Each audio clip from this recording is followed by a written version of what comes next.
je to tady. Další ročník úspěšné akce Ryby na baťáku. 18., 19.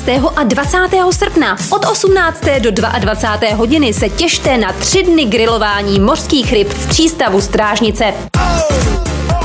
Ryby na baťáku, tam ani já nesmím chybět a dám si ugrilovat třeba žraloka a nebo mečouna. Těším se na vás.